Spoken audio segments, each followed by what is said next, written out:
Hello everyone, and welcome back to another episode of 10 Shed Shenanigans. Today's project is something that has been in my yard since I brought that whole trailer load of stuff home back in January. I just haven't had time to work on it because I've had a lot of other projects. But today we start. So let me show you what it is.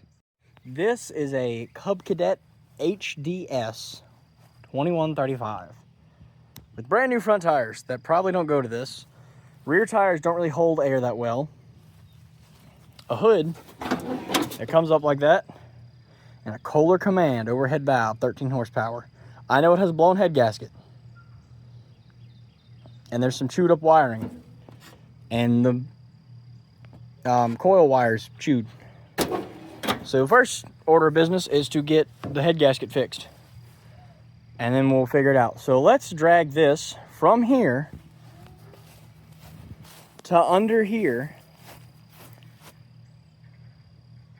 with mine. I will see y'all when it's back over there. All right, so as much as I would have loved to have filmed that, I don't think anyone wants to see me try to push this thing because my lawnmower is not small enough to fit through this opening, but it's small enough to fit through there, and I had some stuff in the way. So I drove it around the yard, let my wife and son, steer. It was cute, it was fun. And then I pushed it from about where his little four-wheeler is to in here. Not very easy. These rear tires hold no air. They have several flat spots in them, but the front tires are like brand new. And when I looked, there's a date on the oil filter of October of 22. Brand new air filter. Literally just needs a head gasket. And, wires fixed. But I'm going to set y'all up, wing this thing over, so y'all can hear how it has like no compression whatsoever. And yeah. Okay, so I pulled the spark plug out. Something is squirrely with the wiring. I've got to figure that out. Because I can, actually it's positive. This up here. And yeah, nothing. But let's find a block ground. Call that right there. And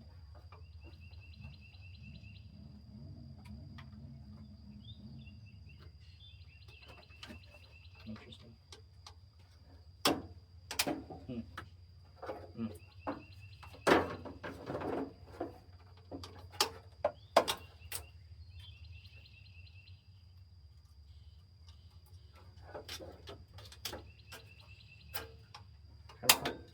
Come on.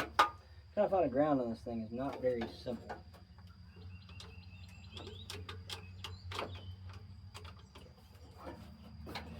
I'll have to fix this wire later. I need to figure out how to spin this thing over because I got it to spin over once when I first got it. So these go to my ground. I think I was actually able to use the key.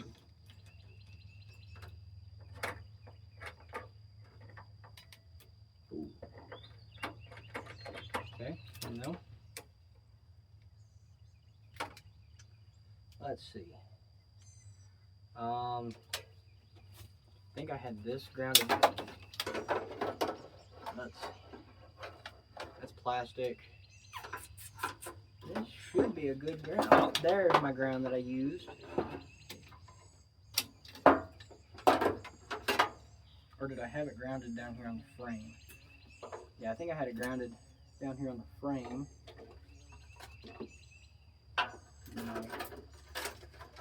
Them up. If you hear all that crunching, that would be all the wiring, or all the paint, rather.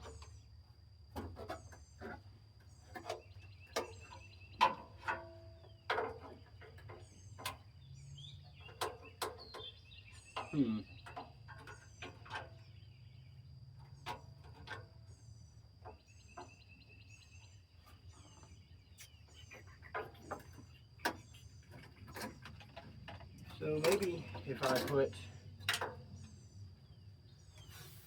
power to this.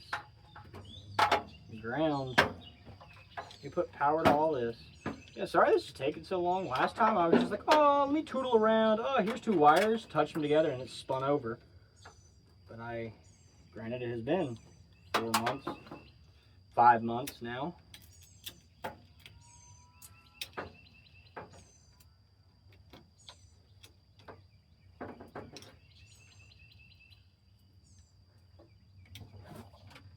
What is smoking?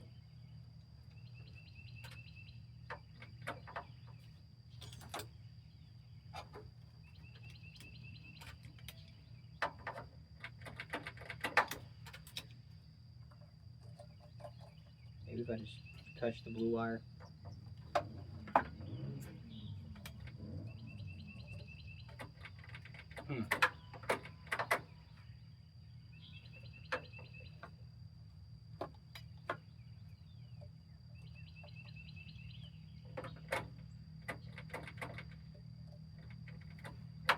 What?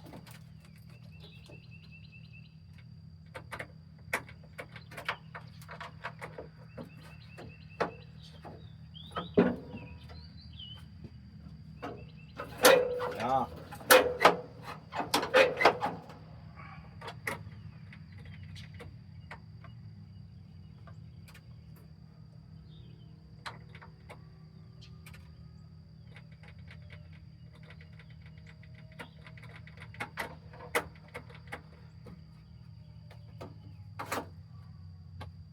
What is there a C switch? Yes. Okay, let me see if I can just find all the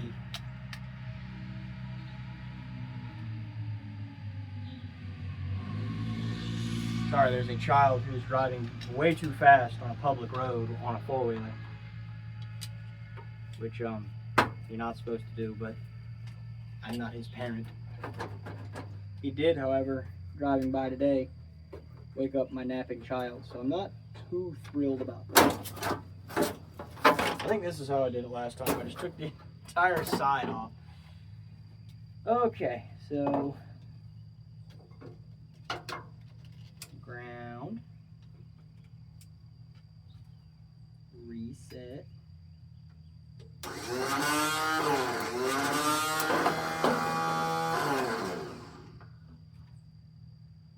Yeah, that doesn't sound like it's doing anything.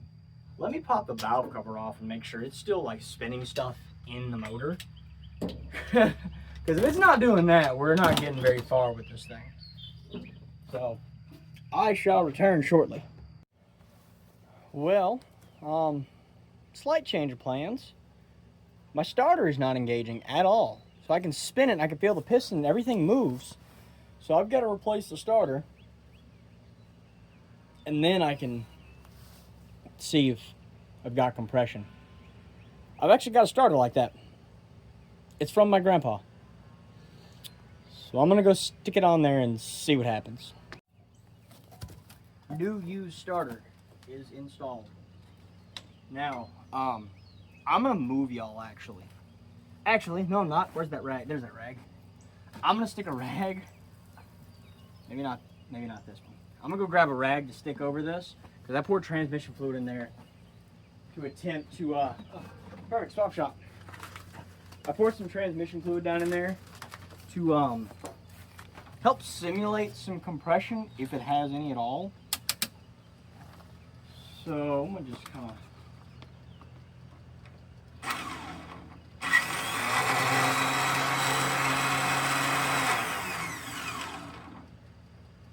Is this one not engaging either?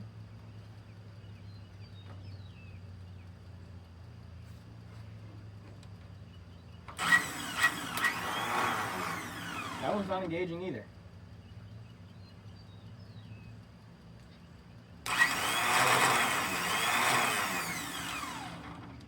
What's going on?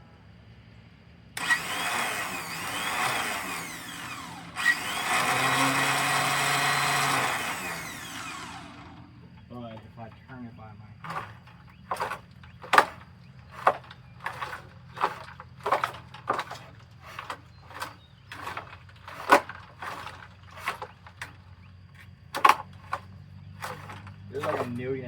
horns in there. Okay, so why is it not engaging the starter? What safety feature is causing this to happen? This is an old mower. It shouldn't have safety features.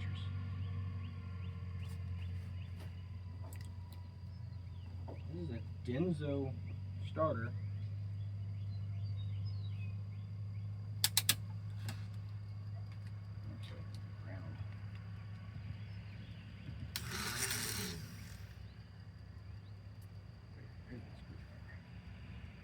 Alright, I'm going to kind of play around with these starters and everything and see if I can't.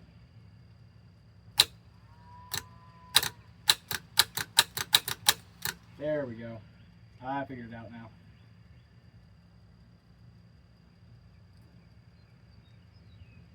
So we do need this. Maybe my ground just wasn't good enough. Move you out the way. Don't get electrocuted. Yep.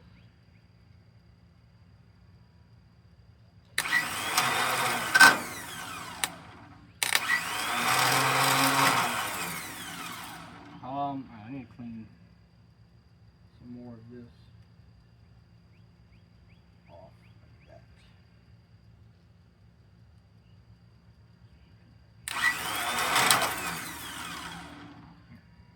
Let's get the ground in a better spot. Maybe I can actually connect it. Yeah, let's do that. Maybe that'll work.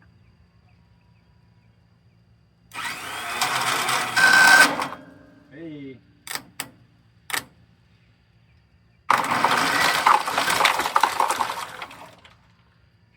She has compression.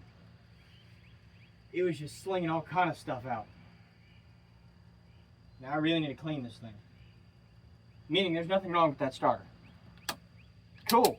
Cool. So we know it has compression.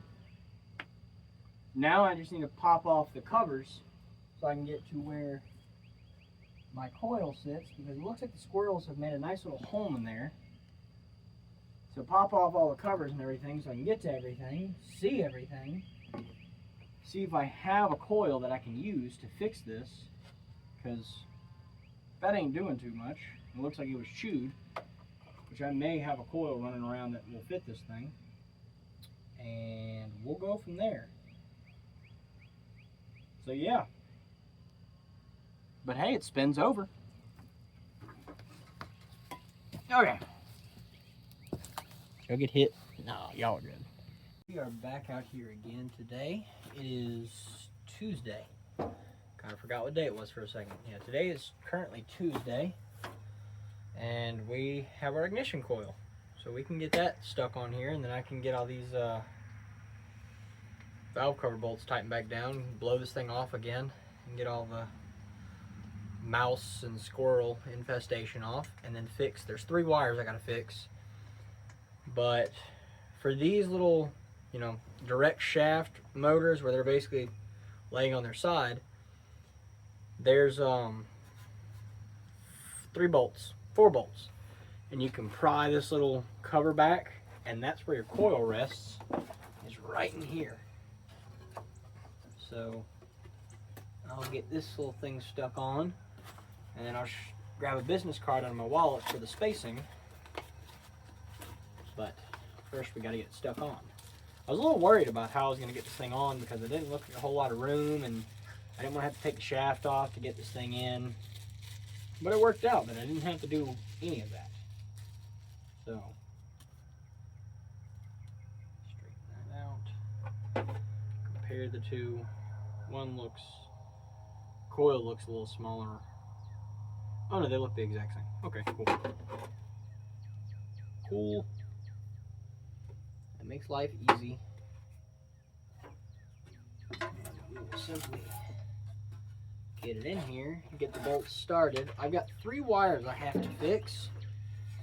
One is for the fuel shutoff solenoid on the bottom of the carburetor. One is, I think the shutoff that goes to the top of the coil, because the end is still on the coil, but the wire is cut off or eaten flush with the loom that it's wrapped in. So that shouldn't be too hard. I just have to kind of pry that back. That's started.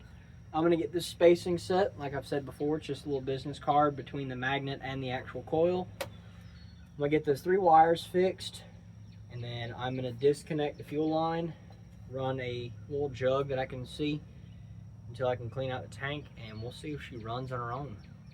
Got high hopes, really high hopes. So let's get that done.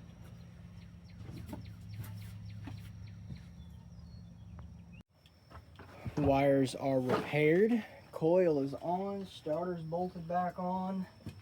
I don't have a battery just yet, so we're gonna have to use the old jump box, and I think I've got enough wires fixed that I can actually use the key instead of trying to jump the starter. So positive to positive, negative to negative. Okay.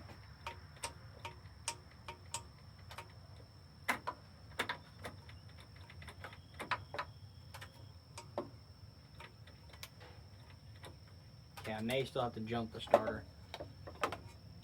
Maybe not.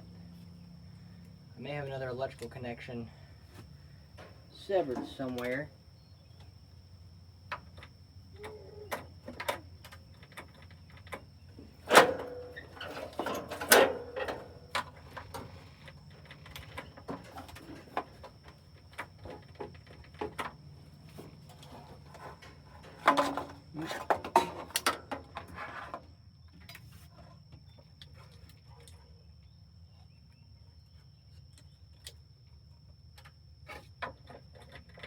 Okay, so I've still got an electrical connection severed. There's something not connected somewhere. Maybe this thing. I don't know. Or a fuse blown or something. So what we're going to do is we're just going to jump the starter. And we'll put ground on this ground down here. Where's my can? Oh, brake. There it is. Ah, I'm dropping everything. Grab my can brake clean. And the new coil is on. Let's see.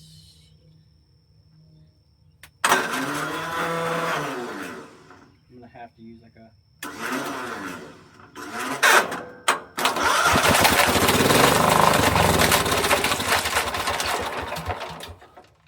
cool, it runs. I forgot a crucial step of clean everything out before I attempt to make this thing run. So let me go plug in my air compressor and blow everything out. Because the squirrels must have eaten this ring. And it is now gone. So I'm gonna go clean this thing out.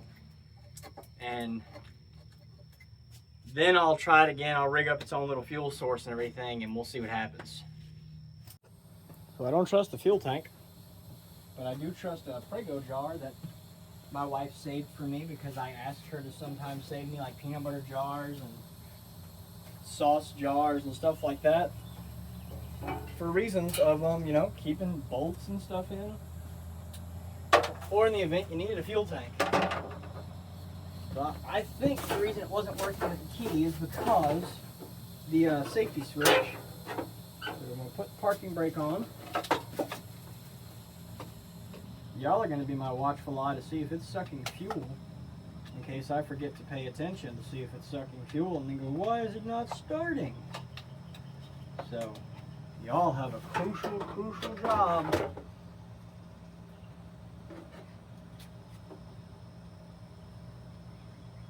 But, yeah, when the guy said it had a blown head gasket and then I got it home and looked and only had 172 and a half hours on it.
what wires are still messed up causing it to do this?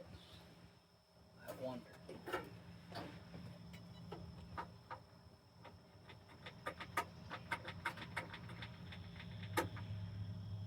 Or is my starting solenoid just bad? That's also a possibility. I just need to figure out where that's at. But I thought that it went straight down to the starter.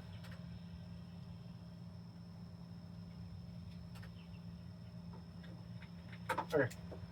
Anyway, we will simply put this back down in there so it can actually suck fuel if it needs it. Hook this to ground.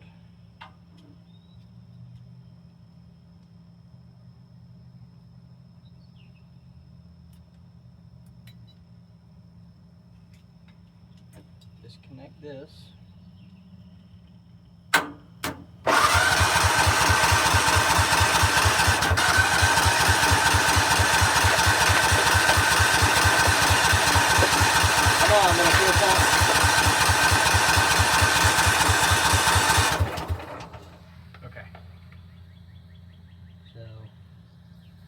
I'm going to get some magic start juice if I can't help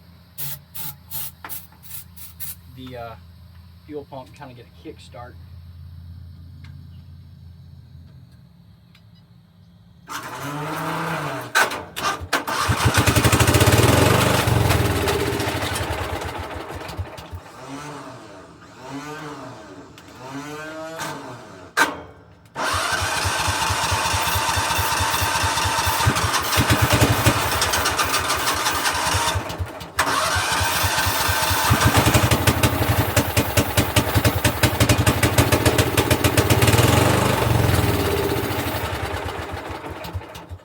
Pump is now attempting to work. This can is almost empty, so I'm gonna go get a can of my carbon intake cleaner, and then I'm going to see if I can't get it to just kind of stay running on its own, and I'll get back. Well, we have our new aftermarket fuel pump on because the other fuel pump was so ethanol damaged that it collapsed the diaphragm and everything like that. Now we have our new Amazon fuel pump on. Come on.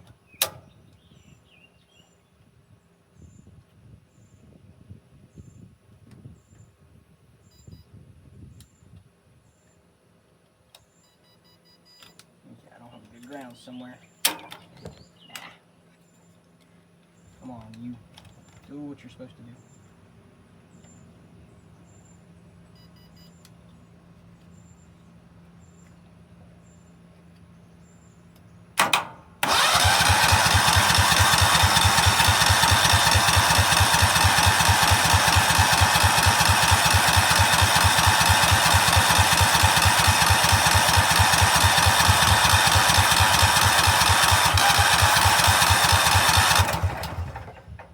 Sucking fuel. Let me go get something to kind of spritz in there to give it a little head start and see if that doesn't help it. I'll be right back.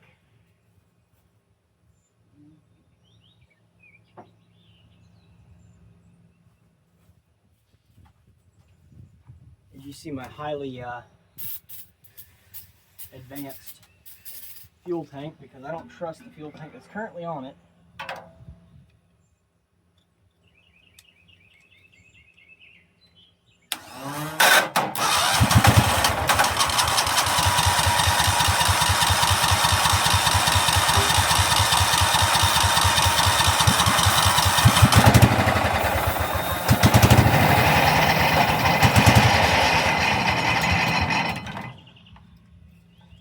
Pop that air cleaner back off. It's sucking fuel, I know it is.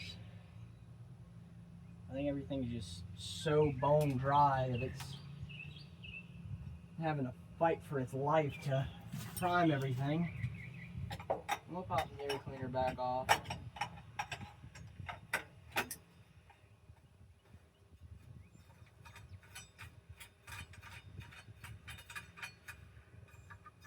And if we can get it to kind of run on its own, I'll see if I can't find a way to clean that fuel tank out, because it is kind of buried in there. If I can't find a way to clean that fuel tank out and We'll get her.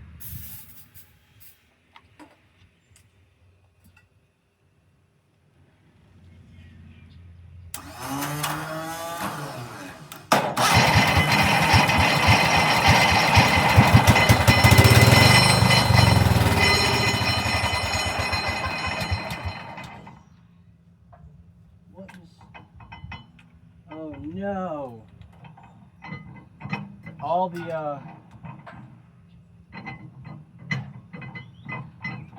little bushings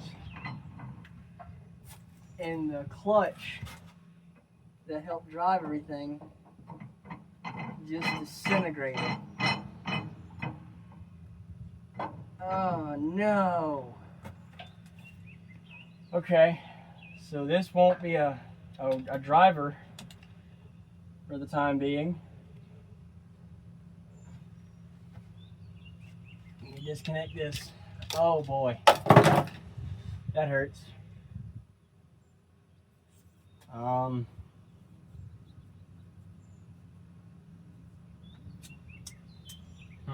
am I gonna fix that? That's exactly what happened was all the little plastic bushings just came apart.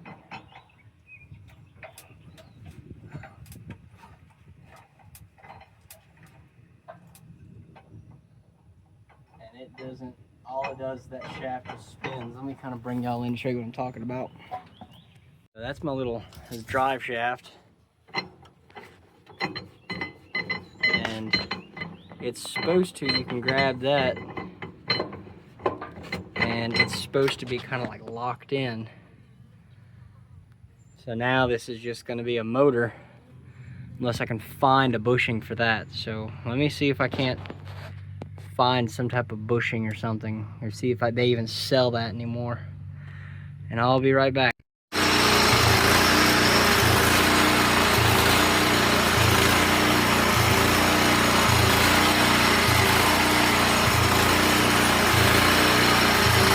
We're back out here again tonight. It is currently Tuesday.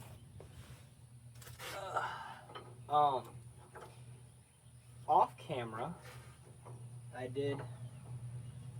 I hooked my my big battery charger to it because I don't have a battery just yet. I hooked my big battery charger to it to see what all it would do. And when I hooked the big battery charger to it, it dawned on me that this thing has a fuel shutoff. So when I was putting power to it and put enough power, it finally started running correctly. And it was able to kind of idle on its own. And you know, with the drive shaft being busted like it is, it couldn't really, you know, go anywhere, but it sat and idle on its own. So I was super pumped about that. But now we need to get it where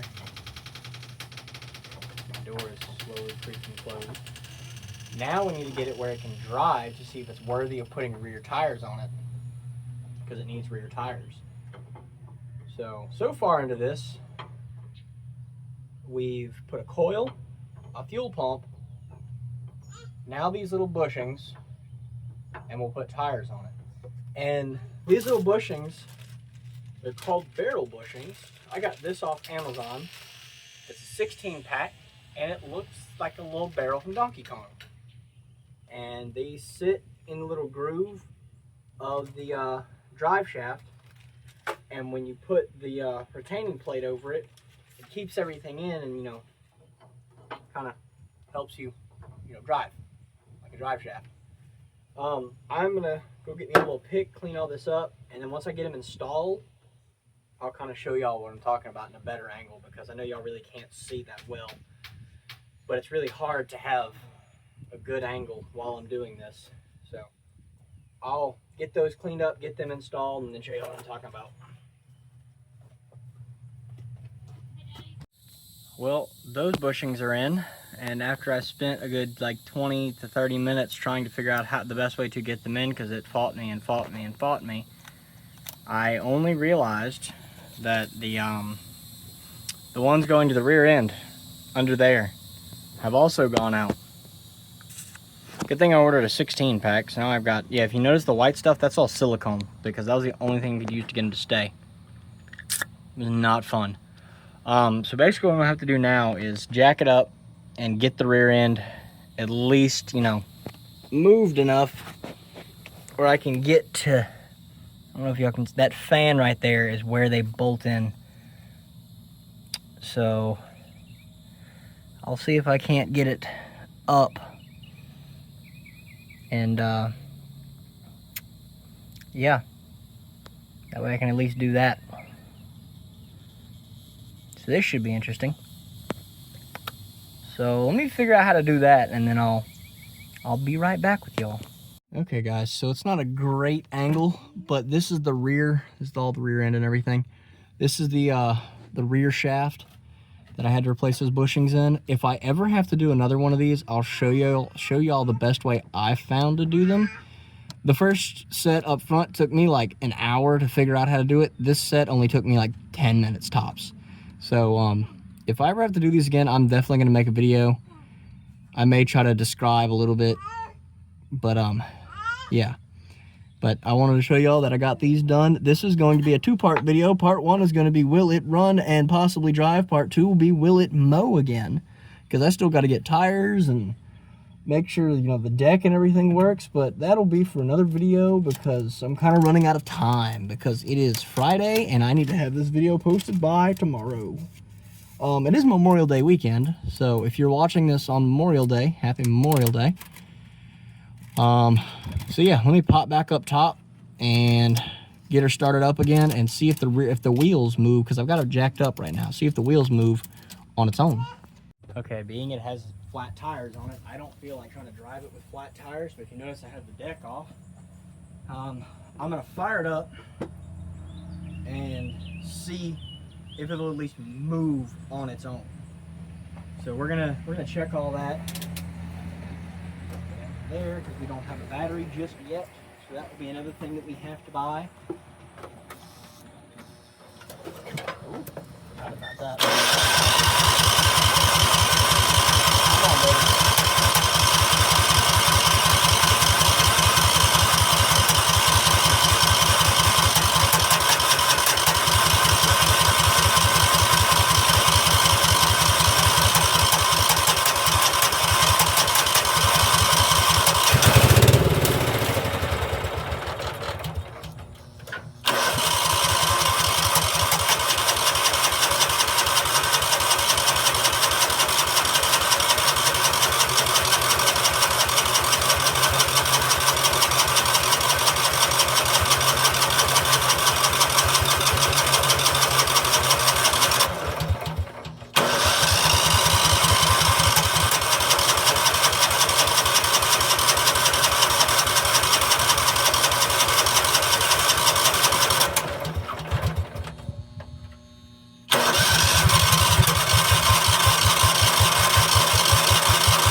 On, so I don't have to keep holding that down.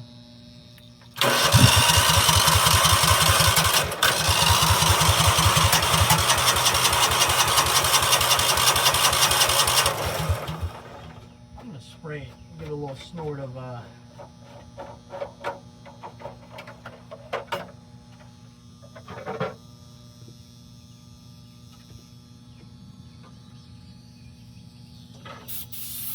come on.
Oh, she does drive.